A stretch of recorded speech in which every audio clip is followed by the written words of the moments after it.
Hello guys, Not Blue here with a new video. So today we are going to be talking about the updates to the Warlock class for the 2024 Player's Handbook. A couple of other things I wanted to discuss just at the beginning of this video, not really related to this. I wanted everybody's opinion on a couple of things. First off, I got a new filter for my microphone. This one is white.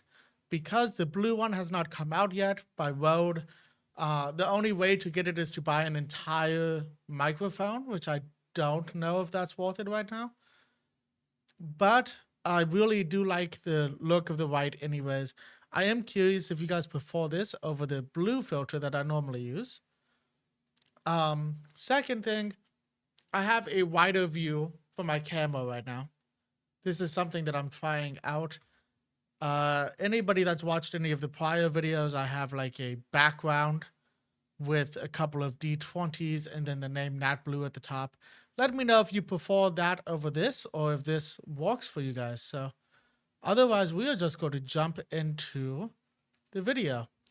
Let's see what these guys got to say about the Warlock. Warlocks are really great. We're talking about them today, and there's a lot of new things in the new Player's Handbook. That is a The sick Warlock picture. was, like all of the classes, a fun journey for us as we returned to it and looked at what could we do to take this class that so many people love playing with its very unique spellcasting system, its otherworldly patrons, its eldritch invocations.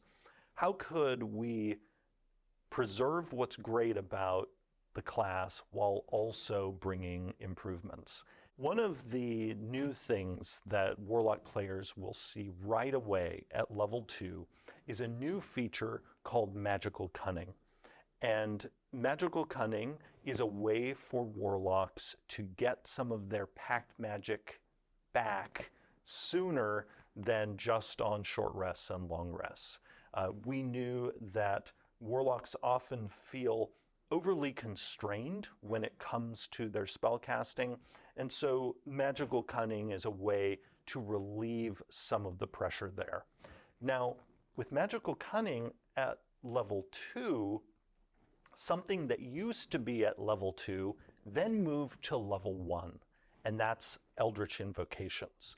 Eldritch Invocations you start getting right away as a Warlock, and over the course of your career, you're also going to get more of them than you did in the 2014 Warlock. That required us to revisit every single Eldritch Invocation, not only look at what it does and see if there are ways that we could improve it, but also we looked at, are the invocations coming in at the right levels?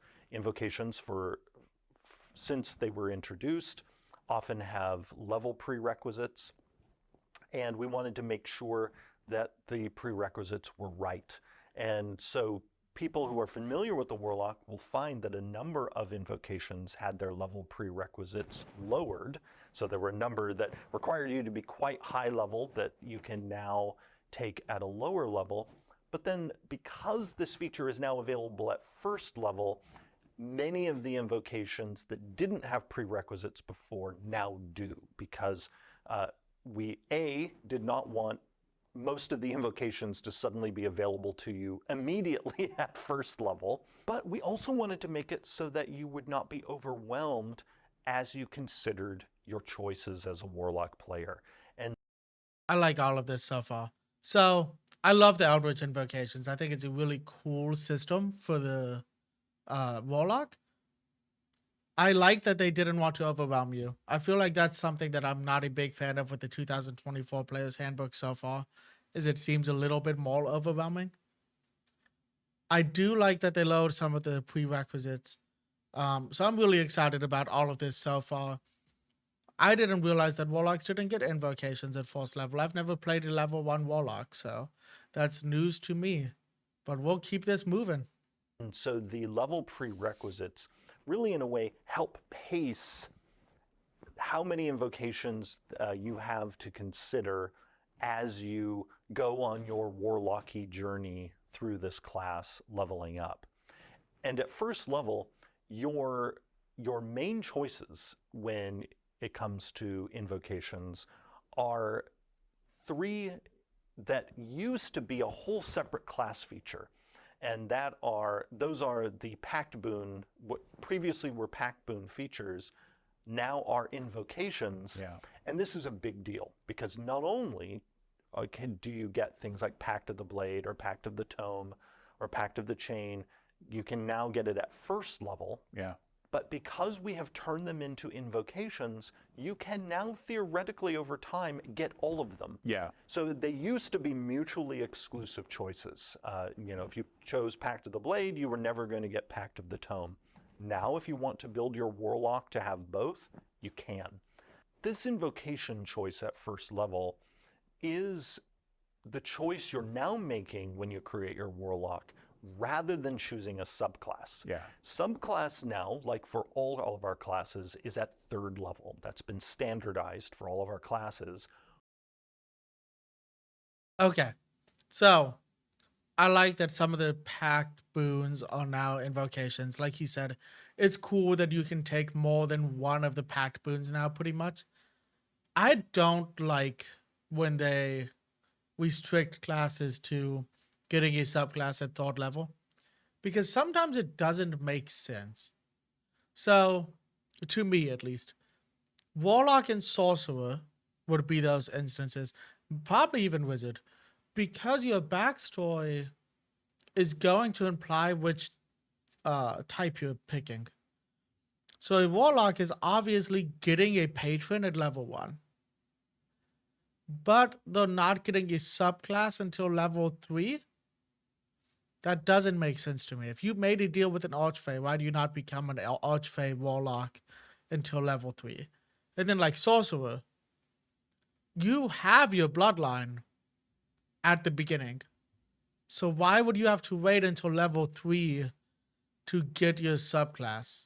I'm not a huge fan of that decision. I think we could have gone backwards. Give everybody a subclass at level 1. I understand they're trying to standardize everything, but I feel like this just wasn't the way to do it for the Warlock, the Sorcerer, the Wizard. I mean, you're studying like different schools of magic to become the type of wizard that you are, so I don't understand why that's level 3 either. That one might be explainable because you could say that you aren't studied enough to declare yourself that type of wizard until level 3, but I don't know, man. I'm just not a huge fan of that. But as a Warlock, you still have a very juicy choice at first level that shapes how your character is going to play, because you're deciding, am I leaning harder into the spellcasting side of my Warlock? Am I instead going to start going down a sort of Warlock warrior sort of path with Pact of the Blade? Or am I going to focus more on having spooky critters helping me with Pact of the Chain? That pact has been enhanced with more spooky critter options. Yes, it has. and what we did, and this is something that people have often wanted, and we were glad to provide it, and that is we provided more familiars that speak to the different types of patrons that Warlocks can later choose. Yeah. So we wanted to make sure that, whatever patron you choose from this book or from a later book, there is a critter option here that is going to feel appropriate. That's why now even a slad tadpole is an option. I mean, these horrific worms that burrow through things and people. If that is your bliss as a Warlock player, you can now have that. In addition to the other options that were present before. Yes, that is. You're gonna give me a fairy? If I play a Warlock, there's no way I'm not playing an Archfey Warlock because I love the Feywild, so give me a fairy, bro. Is my bliss. Also, a skeleton familiar. Yes. That's amazing. Because that's cool. again, we really are leaning into the spookiness of the Warlock. This is, if you want to play a spellcaster who has all sorts of, spooky and occult magic, that is what this class is all about. So, You also have a skeleton, but then on the other end of the aesthetic spectrum, you also could pick, something that is more whimsical or helpful, like a pseudo-dragon or the sprite, which was available before, or Right, that's the fairy I'm talking about. I didn't know that was available before. The pseudo dragon is pretty sick. I like the pseudo dragon. a brand That's a new cool monster, picture the too. Sphinx of Wonder. And the Sphinx of Wonder is a celestial that is here, speaking to the fact that one of the patron That is such a cool picture. Look at that. options in this book is the celestial patron. And then also the Sphinx of Wonder is a part of a reimagined family of sphinxes that people will get to see in the new monster manual. And the Sphinx of Wonder is one of the stat blocks that is available in the creature appendix, as are all of the creatures that the Warlock can choose for this feature. So When are we going to start talking about the monster manual? Because I want to learn about the new sphinxes. Sphinxes are so cool, but right now there's not a lot of options in D&D. There's like 3 sphinx types, I think. I've used one in a campaign, but not as like an enemy, because sometimes I feel like you shouldn't fight a sphinx, but I'm curious about the monster manual. I want to see how they've improved some of these monsters. I mean, and then the full list, again, every monster that's mentioned, it's in the player's handbook. Imp, pseudo-dragon, quasit, skeleton, slod, tadpole, which I love, Sphinx of Wonder, sprite, and even a venomous snake. Yeah, the venomous snake used to be an option in the Find Familiar spell itself, but now it is actually specifically a Warlock option. Awesome. Particularly because the venomous snake was actually mechanically better than all of the other options in Find Familiar. Yeah. And so it is moved into the Warlock list. And this, again, like if you went back to the chain, you have abilities later that enhance. So you can use the bonus action to cause them to attack. They could like swim or fly. They get all these other abilities if you choose to continue to stack. That's what I like about Warlock so much, is they're so modular. And that flexibility in building the character is true for each of these pact options that you choose at first level. Because if you choose Pact of the Blade, there are also later invocations that you can take that further enhance it. And enhance it in ways that the 2014 Warlock did not. You can get to the point where you are making extra attacks and healing yourself with your blade strikes. That is really satisfying and allows you to really be powerful as a weapon-using Warlock. It used to be that you had to have a subclass that sort of really unlocked this. Yeah. That is no longer the case. Now you, with the base class, have this as a legitimate option. Pact of the Tome also has later invocations that build on it, but then also Pact of the Tome speaks to the fact that spellcasting in general for the Warlock has been enhanced. So in addition to there being the magical cunning feature that I mentioned before, we've also made more of the invocations work with more of the Warlock's spells than before. Yeah. So it used to be that most of the invocations that modified spells only pertained to Eldritch Blast. Yeah. And now, this is exciting for me as a person who enjoys playing Warlocks. Granted, I enjoy playing every single one of our classes, and I really love that we've now made it so that if you want to modify other cantrips, you can now do that. And Eldritch Blast is still fantastic. Yeah. It, is still a Warlock-specific cantrip. You really cannot go wrong, but you now have more build options when you come to this class. You could have Ray of Frost that also knocks people back. That's a great example of the kind of fun combo that we have built in here. I mean, because just think about that. You can hurl someone back if you decide to use Repelling Blast with Ray of Frost instead of Eldritch Blast. Hurl someone back and slow them. Yes. Which is essentially making your Ray of Frost slow them even more effectively. Yeah. Because it's going to, assuming they were trying to get to you. Yeah. I mean, maybe now they'll just decide to run towards somebody else, but that's probably what the Warlock was going for. Yeah.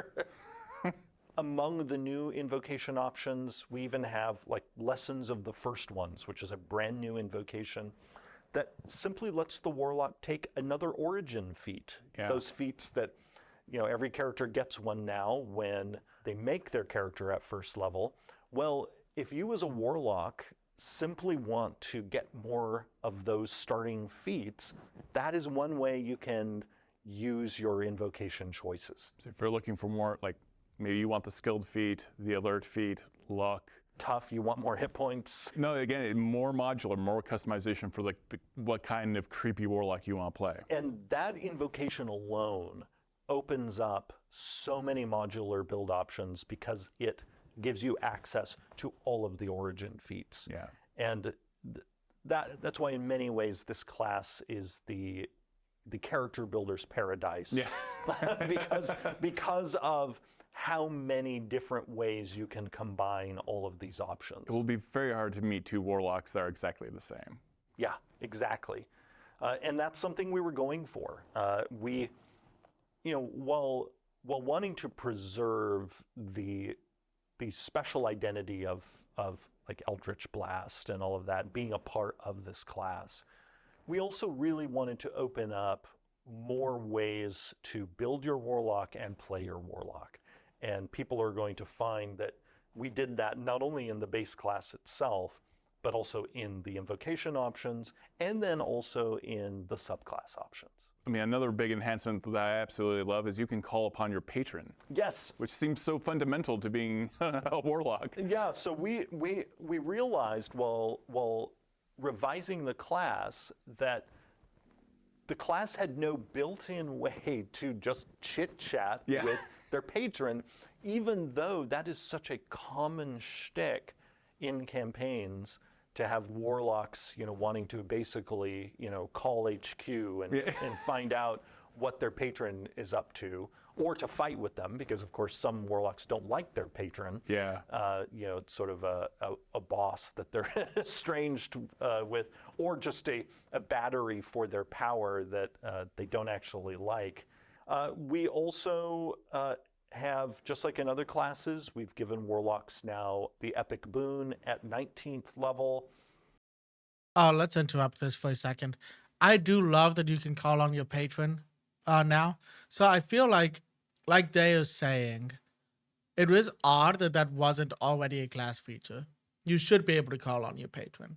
I think you should be able to call on your patron easier than a cleric can call on their god.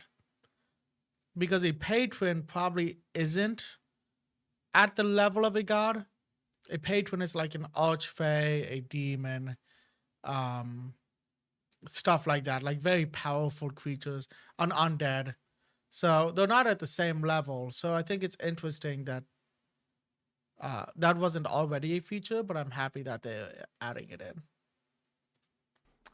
And Warlocks, of course, still have their great Mystic Arcanum feature, which gives them yet more flexibility in how they're built. And also their class spell list has been expanded. And that's a cool this is picture. true of every class in the book. Every list has more spells on it. But I think this will be especially great for Warlocks because their class spell list was pretty short before. Now, it's still not at the length of, say, the Wizard or even the Sorcerer, particularly because Warlocks don't just rely on their spells, they also rely on their Eldritch invocations. And we also have to be careful whenever we put spells on the Warlock spell list, how it interacts with pact magic, because unlike other spellcasters, their spells are always basically leveling up automatically. Mm-hmm. So there are certain spells that we have to be very careful about with Warlocks.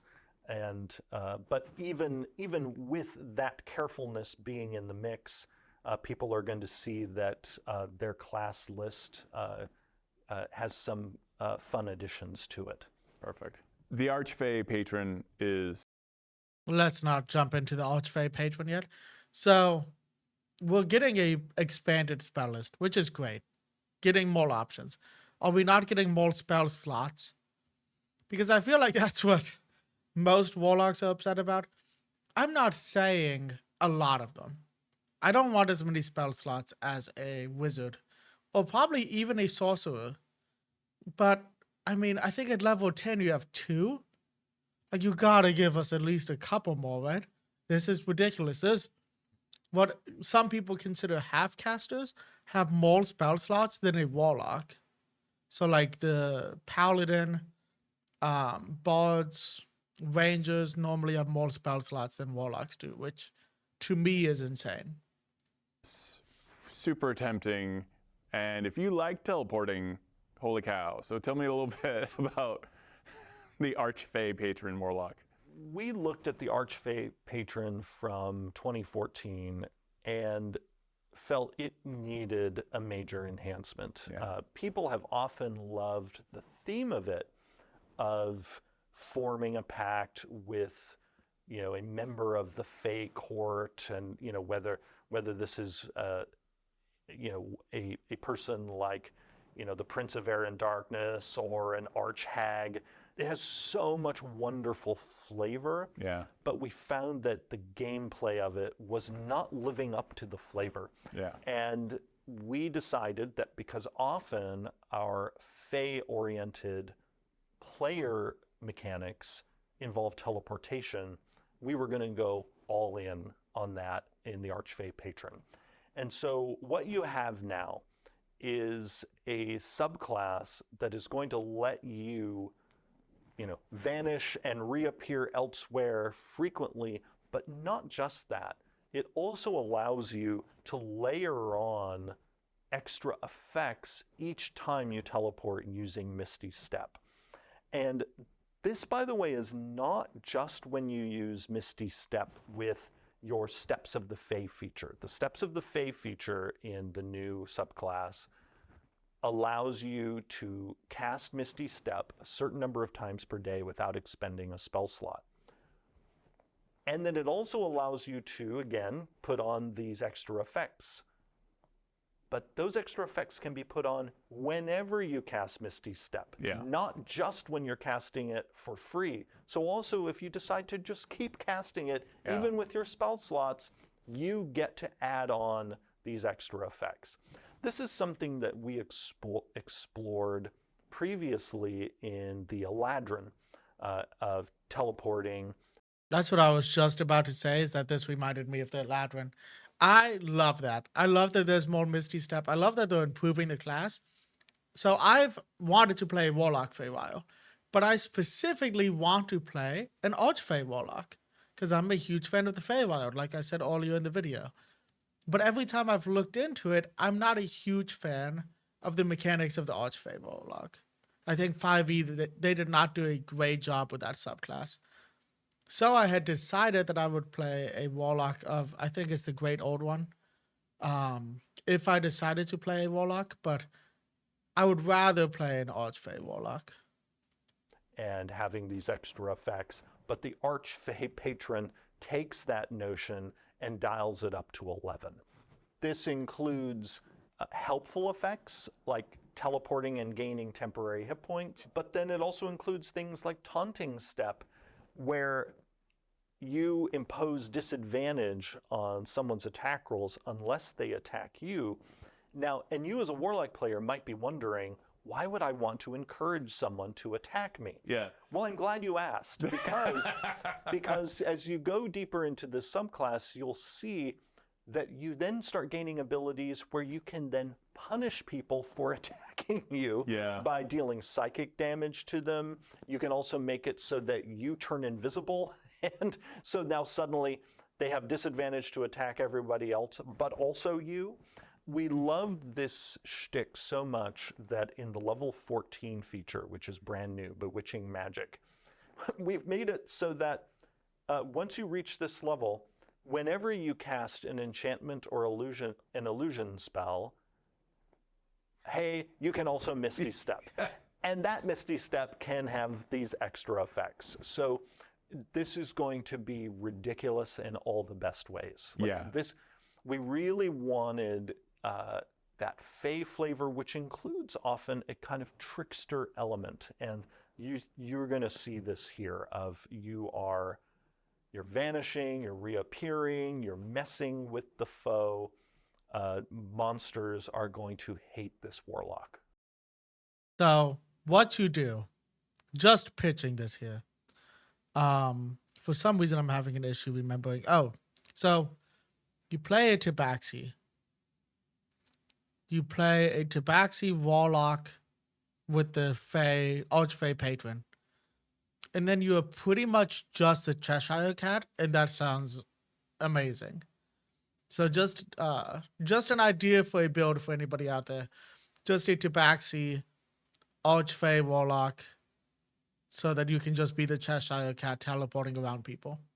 And this is the core identity of being a Fey, having a Fey patron. Yes. Again, I look forward to people diving in. People got to see a version of this in the Unearthed Arcana process, and it is just a teleportation fantasia. Yeah, that leads us into, let's talk about this Celestial patron. So the Celestial patron originally appeared in Xanathar's Guide to Everything. It's now graduated to the Player's Handbook, and in the process, we have enhanced it in a number of ways. This subclass, along with the others, gets to benefit from the expanded spell list and spell chapter of this book. And I'm bringing that up now when we're with the Celestial patron, because one of the spells we were able to add to their list of spells is Summon Celestial, one of the new summon spells. And you're going to see that in a number of our classes that have either patron lists like this, or the oath lists in the paladin, or the domain lists in the cleric, and so on and so forth, that these subclasses really have benefited from the expanded spell chapter in this book. Also, something we didn't talk about with the Archfey patron, which I'll mention here, all Warlock subclasses in the book have a major enhancement when it comes to that list of spells they get. Because in 2014, that expanded spell list that each patron provided simply gave you an expanded list that you could choose from when choosing the spells that your Warlock knew. The major difference now is you automatically have all of these spells always prepared, and they do not count against the spells that you prepare with your pack magic feature. That's amazing. That means every Warlock that uses these subclasses is going to just suddenly have a much fuller kit when it comes to the spells that are available to them to cast with pack magic. Yeah, I like that. That's good. That's pretty sick. So that is a big deal, particularly important for the Celestial patron Warlock, because it's these spells that really help bring the Celestial flavor to life. It's how you get spells like Guiding Bolt, Cure Wounds, Aid. It helps you really fulfill that fantasy of being the helpful Warlock. And that in many ways is the identity of the Celestial patron Warlock. Not all Warlocks are necessarily selfish with their power. but you still could be. Yes, you absolutely You'd be the could most evil Celestial Warlock. You'd be like a hired hitman by the gods. And people will find that there are a number of adjustments within this subclass, that now tying into some of the material in the base class. Celestial Resilience, for instance, now gets to play off your Magical Cunning feature in the base class. All really fabulous, including at level 14 in Searing Vengeance, this feature now applying to you or an ally. Perfect. The Fiend has always been an extremely popular and iconic Warlock subclass. Let's talk about the Celestial subclass real quick. I'm actually okay with this. sometimes I don't like when they put a spin on a class that feels like another class. And the Celestial Warlock, I've always been void as like a lesser cleric. Because a cleric is devoted to a god. A warlock makes a pact with a otherworldly being. The reason I'm okay with this, the difference here, is that a celestial doesn't necessarily have to be a god. There's celestial, there's angels, there's sphinx. There's a few options that are like high level creatures. Like a solar is like a 23 CR. You could probably make a pact with a solar, where it would still kind of make sense for it to be your patron. So I dig that. I don't know if I would ever play the class, but I get where they're coming from at least. Class. And really strong out of the gate. The Fiend of the 4 subclasses has the most of its sort of 2014 pieces still present. Right. But those pieces have all been enhanced.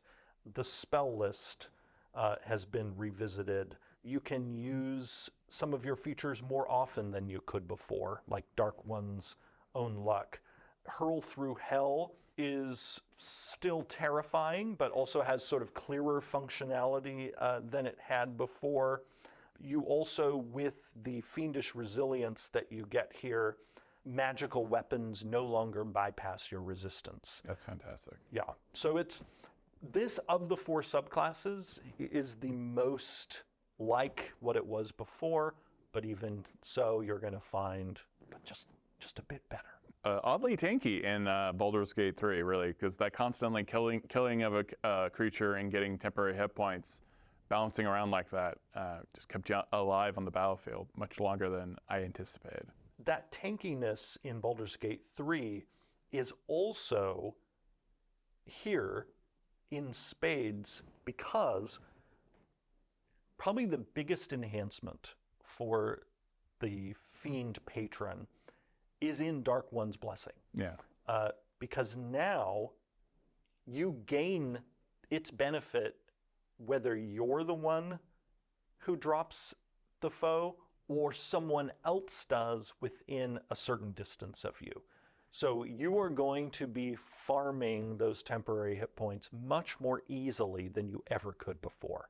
Great Old Ones. This one is, for all intents and purposes, a new subclass. The Fiend is a pretty cool subclass. It's like the iconic Warlock. I don't have any issues with it. I don't think I would play it just because I prefer things like the Archfey and the Great Old One that we're about to talk about. I just like the flavor of those better.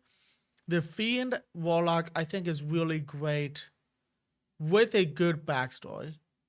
Otherwise, it can just be a little bit boring. We really rebuilt the subclass from the ground up, just like the Archfey patron, because we felt that the Great Old One patron in 2014 oozed with flavor, and I very purposefully Literally. choose the word oozed with this subclass that is all about entities like Cthulhu. Yeah. But we felt that just as the Archfey patron didn't really deliver the goods well enough mechanically, we felt the same here. Those 2 subclasses really needed an overhaul so that they felt like peers to the Celestial and Fiend patron Warlocks. Mm-hmm. Celestial and Fiend patron Warlocks were on really solid ground mechanically. Yeah, absolutely. But these 2, they needed some love. And in this case, oh my gosh, did we pour on the ooze and the psionic power? Yeah. Because now you're going to be able to much more easily have that fantasy of using psychic power to harm people, to whisper into other people's minds, to summon an aberration, because again, one of the benefits of having the new summoning spells in this book is that we could now build the summon aberration spell directly into this subclass, because the create thrall feature now relies on you summoning up this strange creature from beyond the stars, which the new version of Summon Aberration, one of the options includes summoning a Mind Flayer. Yeah.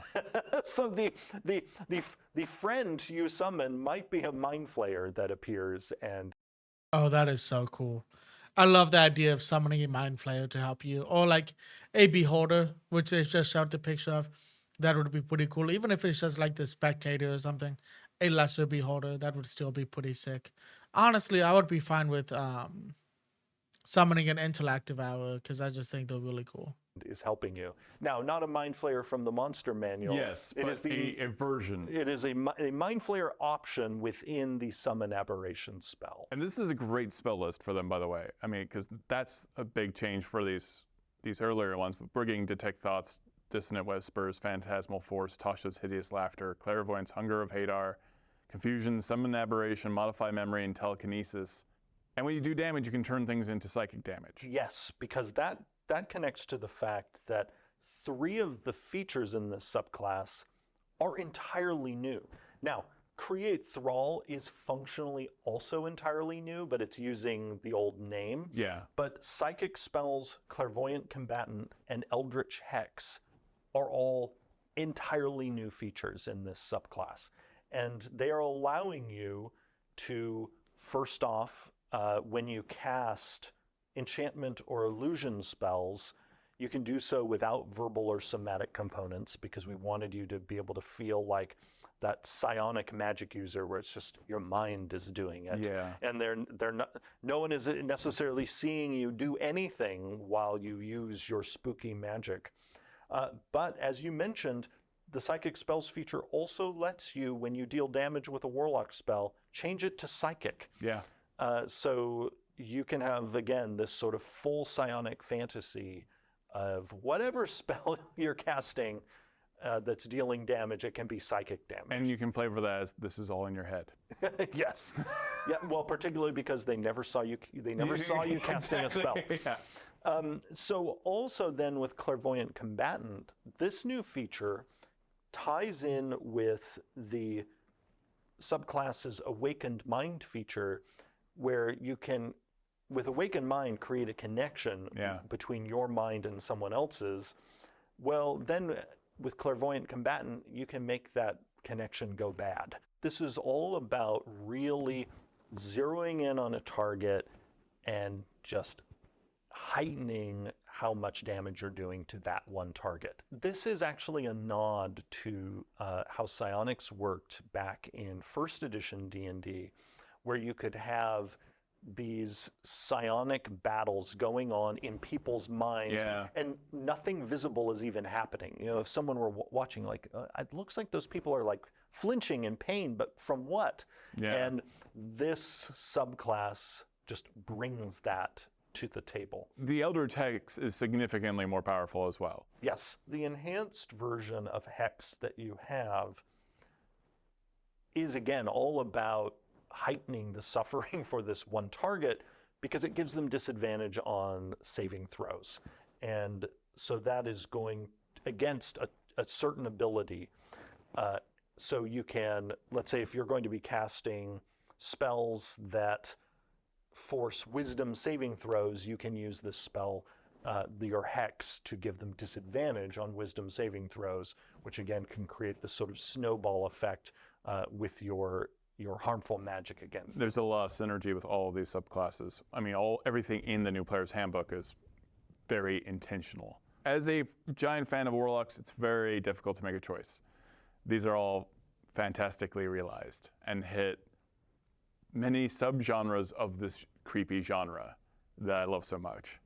People are going to love all this new. Knowing how much of a Warlock fan you are, it was important to me to be able to hear you say that. Yeah, it's tough. I mean, Fiend and Celestial have always been very strong, but Fey and Old Ones is so strong and so specific. I absolutely love them, and they're so on theme, and I can't wait to optimize them in some builds. The new players. Okay, guys. So, like I said, I'm super excited for this one. I'm happy they made some changes to the Archfey. I've always wanted to play an Archfey Warlock, and now this kind of gives me a reason to. The 5e Archfey Warlock is just not the best, and I'm happy that they addressed that. I also think the Great Old One Warlock sounds really good, and I'm kind of impressed by that. I wasn't expecting to want to play Great Old One Warlock after this video, but now I'm kind of conflicted. I might just have to eventually play 2 separate characters with the 2 separate Warlock packs just to see how it goes. Honestly, sometimes I DM games. I might just throw in an NPC that got leveled up through this system just to see if I like playing that type of character. So I hope you guys enjoyed this video. I think this was probably one of my favorite videos so far. This and the Rogue so far are the ones that I am least upset about. I think that they did a good job with both of those. So overall, great video. You guys can definitely check this out on D&D's channel if you would like to watch the original video without my face in the corner. Other than that, I hope everybody is having a great day. If you like the video, you can like the video. If you want to see more videos like this, subscribe to the channel. You know the spiel. But I hope everybody's having a great day. And until next time, peace.